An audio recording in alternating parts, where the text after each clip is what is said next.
I first encountered the word silence when I was reading The Rule of Life for the community of St. Anselm. It's not something I had paid any attention to, because all along for me in prayer, I used to understand prayer as a way to talk to God, and that involved saying words.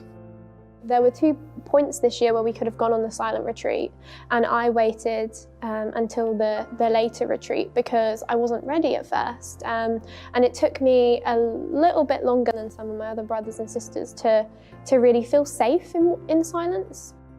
So when I arrived in the community of St. Anselm and we said we will have lot of time of silence, it was not a surprise for me, and it was not difficult for me because I'm a quiet person and I really enjoy to be in silence. I think it's very important if you want to know God. The retreat was unlike anything I'd ever experienced before. There was no performance, there was no outer Ellis on show, there was no on at all. It was just the rawness of where I was at. I think it's the closest I've ever felt to being the person that I think God meant me to be, like being really close to that person. And it was a really beautiful experience to be able to meet God in that place and to see more of who I could be in that place. I have to go to L'Arche, London for my charity, so I go twice a week. And L'Arche London is a Christian community where people with and without disabilities live together. And I have to face an imposed silence there because some residents are mute. I discovered the silence is not only the absence of noise, of sound, it can be a discipline to communicate with other people and with God.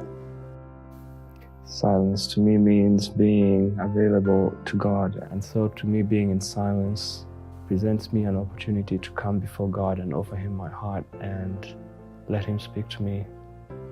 That's what silence means to me. I feel like it's now a more clearer way for me to have a one-on-one intimacy with God, and I actually think it's something I've grown to love, and I think I might be enjoying more silence than I ever thought I would. God is like inviting me to stop my activity, to spend more time with Him and to deepen my faith in reading the Bible, on reflecting on my days.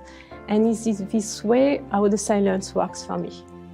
For people who are going into silence, or those who want to experience silence, you have to really be attentive. And attentive does not mean blocking out things popping into your mind as you are in silence, because that is how God is actually talking to you. It was almost like I met Jesus at the cross for the first time. It was almost like I found out about the crucifixion for the first time. Even now, I can't put into words what it was and what it meant to me to meet Jesus in that way, and how it changed my heart and my faith and my identity in who I am and who He is. And it was everything.